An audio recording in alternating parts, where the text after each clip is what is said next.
Salut tout le monde et bienvenue dans cette nouvelle revue de presse. Comment ne pas parler ce matin de la belle histoire qui lie Florian Thauvin à l'équipe de France. 6 ans après sa dernière sélection, Florian Thauvin a marqué dès son entrée contre l'Azerbaïdjan. Sur ses premiers ballons, il va s'offrir une demi-volée de prestige. Il signe un retour inattendu et émouvant avec les Bleus. Transformé depuis son retour en Ligue 1 à Lens, il incarne la persévérance et l'humilité. Ce but symbolique pourrait lui ouvrir la porte d'un dernier grand rêve, la Coupe du Monde 2026. Au Parc des Princes, l'équipe de France s'est facilement imposée 3-0 face à l'Azerbaïdjan. Et dans ce match, il faudra aussi retenir la performance de Kylian Mbappé, buteur et passeur. L'équipe parle de sensations fortes, faisant référence à ses chevauchés dans la défense adverse. Dans le Figaro Sport, c'est Kylian Mbappé qui a porté les Bleus. Des Bleus poussifs, mais Mbappé remède contre l'ennui, résume le journal. Pendant que Mbappé a réveillé les Bleus, Olysée et Coman ont déçu. Pour le Parisien, Mbappé maintient le cap. Et sur la pelouse du Parc, le numéro 9 du soir, Hugo Ekitike, n'a pas déçu. Très actif dès les premières minutes, Hugo Ekitike, gratifié d'une note de 6 par nos soins, s'est rapidement signalé par ses appels tranchants et sa disponibilité entre les lignes. Mais ce n'est pas au goût de tout le monde, puisque l'équipe et le Figaro lui ont attribué la note de 4, justifiant cela par ses 8 frappes dans le match sans marquer un but. Seul point noir au tableau, c'est la sortie sur blessure de Mbappé. Touché à la cheville droite, l'attaquant est forfait pour le déplacement de l'équipe de France en Islande.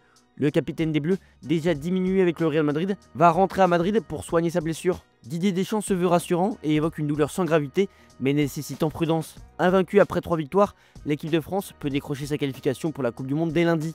Pour cela, elle doit battre l'Islande chez elle et espérer un faux pas de l'Ukraine face à l'Azerbaïdjan. Les Bleus comptent actuellement 5 points d'avance en tête du groupe D. En Espagne, c'était prévisible, on est tout colère au sujet de la sortie sur blessure de la star Kylian Mbappé. Mbappé, un but et une alarme, écrit As sur sa une. Touché à la cheville droite, le numéro 10 tricolore a dû céder sa place à la 82e minute, à un scénario qui a fait grincer des dents chez nos voisins. Kylian Mbappé était déjà arrivé diminué avec la Fontaine à cause de cette même cheville. Pour As, Kylian Mbappé a quitté la sélection française pour revenir à Madrid blessé à la cheville droite. Le quotidien madrilène rappelle que l'attaquant du Real Madrid était arrivé convalescent et s'était entraîné à part jusqu'à la veille du match. Le journal espagnol parle tout de même de la prestation du madrilène. Le capitaine des Bleus est un tourbillon, une bête indomptable. Un surhomme lorsqu'il entame ses départs sur l'aile gauche, dans lesquels même une faute ne peut pas le mettre à terre.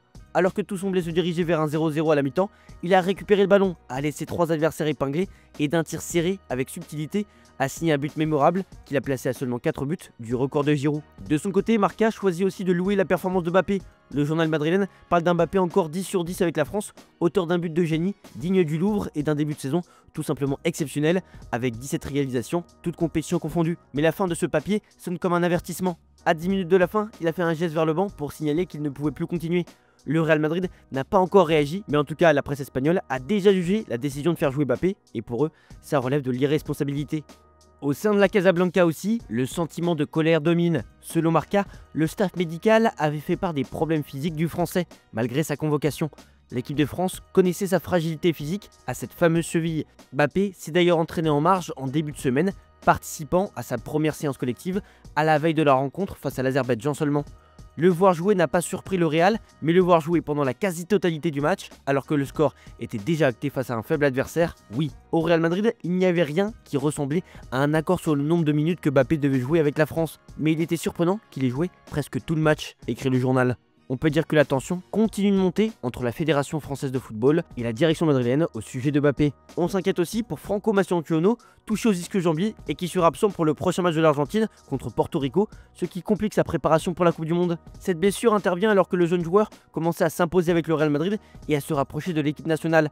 Malgré ce contretemps, son potentiel et ses débuts prometteurs en Europe restent très appréciés, mais sa présence en Liga contre Retafe pourrait être compromise. Encore une inquiétude, c'est la situation de Bellingham. Jude cherche Bellingham, écrit Marca. L'Anglais a connu des débuts tonitruants au Real Madrid lors de sa première saison, mais une blessure à l'épaule gauche, survenue en novembre 2023, a marqué un tournant, l'obligeant à jouer sous protection tout en maintenant un niveau impressionnant. En parallèle, en tant qu'ambassadeur de l'Oreos, il s'est livré sur l'importance de la santé mentale dans le sport et avoue parfois d'avoir douté de lui-même et avoir ressenti le besoin de parler. Il dénonce la pression du macho athlète et encourage les joueurs à exprimer leurs émotions. On reste en Espagne avec la presse catalane et une autre alerte, celle de Dani Olmo. Le milieu du Barça s'est blessé à la jambe gauche et manquera les 2 prochains matchs de qualification de l'Espagne pour la Coupe du Monde 2026 contre la Géorgie et la Bulgarie. Arrivé au camp d'entraînement déjà fatigué, il n'a pu compléter qu'une partie de la séance avant que des examens confirment une lésion musculaire. Il retournera à Barcelone pour débuter sa convalescence, ce qui compromet sa participation au Classico du 26 octobre. Cette absence s'ajoute à celle de Lamine Yamal et Nico Williams et fragilise le secteur offensif espagnol. Luis de la Fuente a souligné qu'il regrette toutes les blessures, indépendamment du club du joueur. Dans le Mundo Deportivo, on parle mercato. Karl-Edouard Blaise et Tae Young, jeune attaquant camerounais de 21 ans, brille avec Levante après avoir débuté la saison à Villarreal et attire l'attention du Barça comme futur remplaçant possible de Lewandowski. Il a une clause libératoire abordable de 30 millions d'euros et un contrat jusqu'en 2029, ce qui le rend attrayant par rapport aux autres buteurs européens. Malgré son profil prometteur et les rapports positifs du club catalan, il ne pourra pas rejoindre Barcelone cet hiver en raison des règles FIFA limitant le nombre de clubs officiels par saison. Une solution de prêt à Levante est envisagée, mais compliquée économiquement pour le Barça. Plusieurs clubs anglais suivent également et Tae Young. En attendant, pendant cette trêve internationale, le Barça de Flick a identifié des erreurs défensives répétées lors des défaites contre le PSG et Séville. Et c'est lié à un manque de coordination et des décisions tactiques mal anticipées. Les buts encaissés sont souvent nés des mauvaises positions de Koundé et Koubarsi, souvent sous pression, provoquant le désordre et des espaces exploités par les adversaires. Les joueurs comme De Jong, Lamine et Eric Garcia n'ont pas su corriger ces failles en temps réel, aggravant la situation.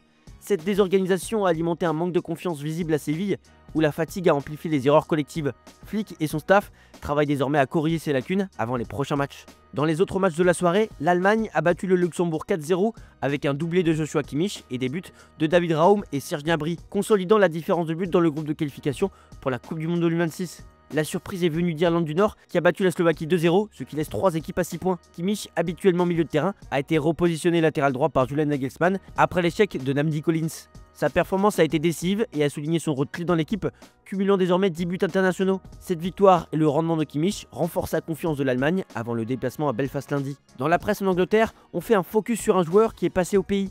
De flop à United à légende néerlandaise, écrit le Mirror. Memphis Depay, malgré un passage difficile à Manchester United où il n'a marqué que 7 buts en 53 matchs, a surmonté ses échecs en club pour devenir le meilleur buteur de tous les temps des Pays-Bas. Son 53e but, marqué lors de sa 103e sélection, confirme sa constance internationale. Avec encore une Coupe du Monde et un Euro devant lui, Depay continue de briller et de laisser son empreinte sur le football néerlandais et prouve que son talent dépasse largement les difficultés rencontrées en club. Dans le Mirror, on parle de la sélection avec Thomas Tuchel qui avertit que la compétition pour les places dans l'équipe d'Angleterre pour la Coupe du Monde est ouverte, mettant l'accent sur les performances actuelles plutôt que sur les grands noms comme Bellingham, Foden ou Grealish. Il félicite les joueurs présents comme Morgan Rogers et Elliot Anderson. Tuchel insiste sur le fait qu'il se concentre sur l'équipe et non sur les individualités, chaque camp et chaque match étant déterminant. La sélection finale sera décidée étape par étape avec la porte toujours ouverte pour les joueurs talentueux. Dans le Télégraphe, on évoque aussi la vision de Thomas Tuchel. Son expérience au PSG et à Chelsea lui a appris que le talent seul ne suffit pas sans discipline et esprit collectif. L'Angleterre de Tuchel montre déjà des signes de fluidité tactique et de fraternité sur le terrain. Bellingham peut revenir, mais seulement s'il accepte les exigences tactiques et ne cherche pas à jouer pour lui seul. L'équipe reste centrée sur le collectif et le modèle Harry Kane. Voilà, c'est tout pour aujourd'hui. Bonne journée à tous, merci de votre fidélité et on se retrouve demain pour de nouvelles vidéos sur Foot Mercato.